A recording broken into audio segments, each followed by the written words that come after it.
Welcome, everyone. We're kicking off a brand new series where we'll be diving deep into the diverse special interest groups within the Society for Integrative Oncology.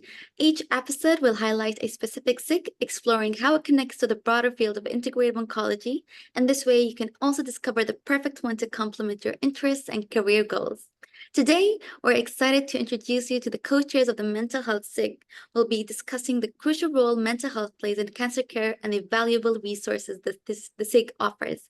Let's jump in and meet some of the amazing people leading these groups. Welcome, Dr. Aimee Christie and Dr. Michelle Ferretti. May you please each introduce yourselves? Hello, I am Aimee Christie, and I'm one of the health psychologists in the Integrative Medicine Center at UT MD Anderson Cancer Center. Nice to meet you, Dr. Christie.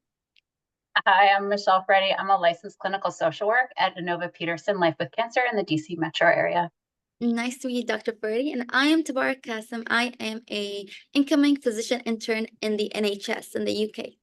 So we're starting off with Dr. Christie. Can you please talk to us? Who are we talking about when we talk about mental health professionals? We're going to be mentioning the term mental health professionals while we talk. So I want to clarify what we mean by that.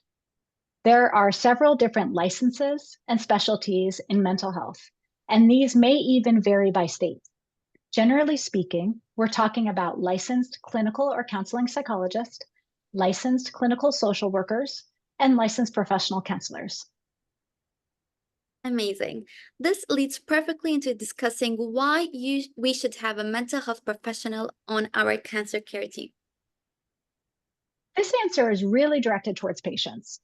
Why should you, as a patient, meet with a mental health professional after a cancer diagnosis? Broadly speaking, you will be gaining a care team member with a holistic view of your well-being. You have cancer, but you also have a life. And we're here to address your personal challenges in facing cancer. Our goal is to encourage independence and autonomy by teaching you coping skills that meet your needs. It's not a one-size-fits-all model. You are the expert on yourself. We're just here to discuss how to weave cancer into the larger picture of your life. We want to focus on improving your quality of life. Mental health professionals can also support you in building relationships and navigating difficult conversations with loved ones. People are not meant to be islands, and learning how to better utilize your social support is a skill you can hone.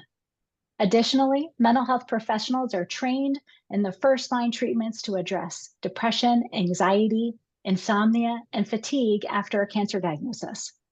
If you're struggling with one of those, a mental health professional is the #1 provider who can help.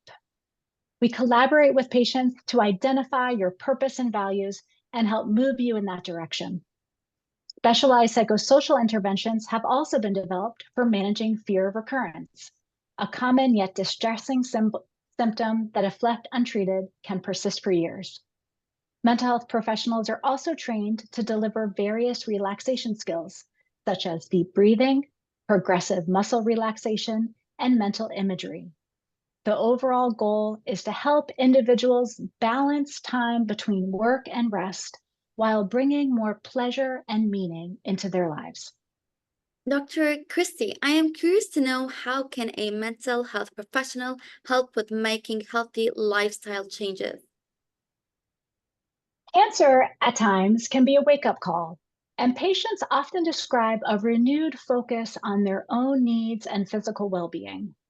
Many people are motivated to prioritize lifestyle modifications, such as changing their diet and exercise habits. When patients are considering making changes, they want personalized care plans.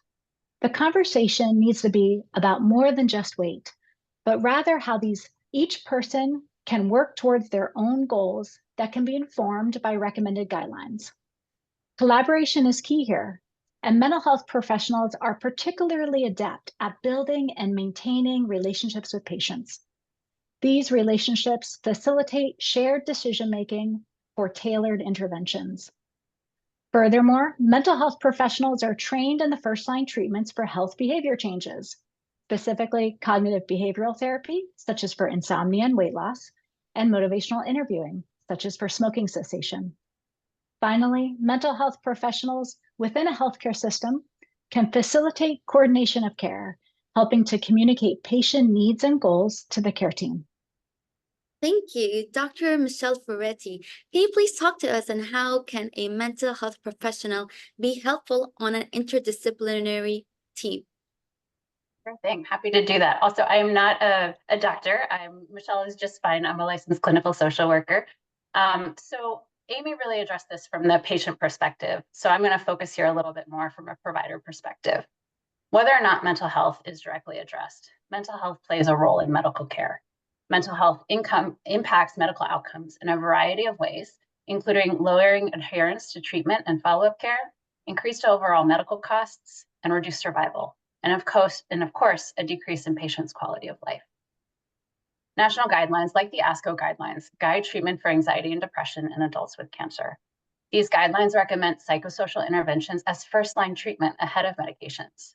The guidelines also state that these interventions can be offered in an individual or group setting and should be delivered by mental health professionals.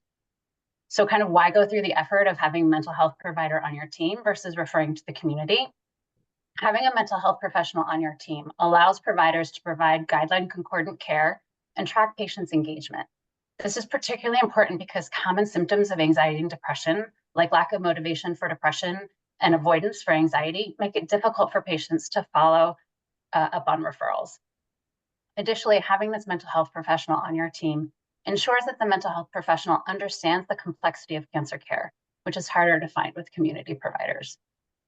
The mental health professional can offer guideline-supported interventions, including cognitive behavioral therapy, interpersonal therapy, and mindfulness-based interventions like mindfulness-based stress reduction. The availability of these interventions benefit both patients and institutions, with 90% of studies showing cost reduction following psychosocial interventions. Lastly, mental health professionals, especially those embedded in healthcare settings, bring a unique professional lens to the interdisciplinary team. While medical providers are challenged to mutually center the disease process and treatment and the overall well-being of patients, mental health professionals have the unique luxury of being primarily focused on the patient's well-being. Michelle, can you talk to us about what physical side effects can be affected by emotional concerns and what interventions can be helpful for both emotional and physical concerns? Thanks so much. First, just a brief background.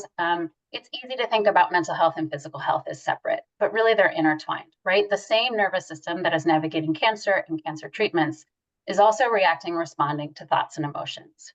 Our bodies have like an assessment system, which helps the body allocate needed resources for the given situation. If a situation or emotions are stressful or threatening, the nervous system will activate the body to handle the situation. Keep in mind that what's considered stressful or threatening is unique to each one of us and is based on our own personal experiences and beliefs that we have learned over time. And because of this body response or the physiological response to emotions, when we're in that ramped up state, it often worsens our physical symptoms as well, such as nausea, pain, insomnia, and memory. And conversely, physical symptoms can increase the intensity of the emotional symptoms. When we're thinking about how to address these symptoms, sometimes we can touch more than one symptom with just one intervention. Let me explain how this works. So our bodies are designed to ramp up very quickly and return to that calm state more slowly. And it's in that calm state where the body turns its attention to regulating the body. So when there's not time for that body to return to the calm state before the next stressful event, which I'd argue, which is kind of the way our society works, and certainly what is true for people navigating the stressful experience of cancer, we can use these strategies to intentionally return the body to a calm state. Mental health professionals can teach these strategies, which are part of psychotherapy modalities, such as behavioral therapy, cognitive behavioral therapy, and mindfulness. These are primary treatments to address both emotional symptoms like anxiety and depression, and also physical symptoms like insomnia, fatigue, nausea, and pain. Psychosocial interventions also have the added benefit of demonstrating to people that they have some say in how they experience their physical symptoms and emotions. Learning skills that foster self-efficacy, that belief that you can create change, can be so powerful in a cancer experience when so much feels out of control. Amazing. Thank you so much, Michelle. We're moving on to our final question, which is, what does being an SIM member mean to you? I'll start with that one. So being an SIO member means making connections with fellow healthcare providers and patient advocates. These connections help me to feel more grounded in my research and clinical pursuits, and at the same time, more adventurous to explore new ideas and practices. Furthermore, these relationships with SIO members teach me of the numerous ways we can show up for patients to provide whole person care. What about you, Michelle? I'm curious to know.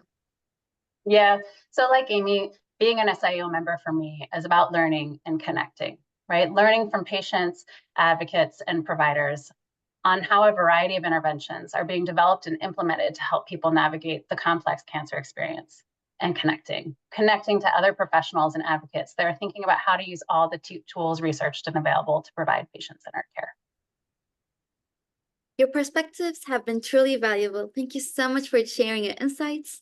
And that's been incredibly helpful. Thank you so much for taking the time to speak with me today. We at SIO truly appreciate your insights on the importance of mental health professionals within cancer care teams. To learn more about the Mental Health SIG and how to get involved, you can sign up to be an SIO member by visiting the link in our Instagram bio. You can also find more information about our upcoming SIO conference taking place this October at the City of Hope on our website. We look forward to seeing you there, and don't forget to tune in next time as we interview another special interest group. Thank you. Thank you.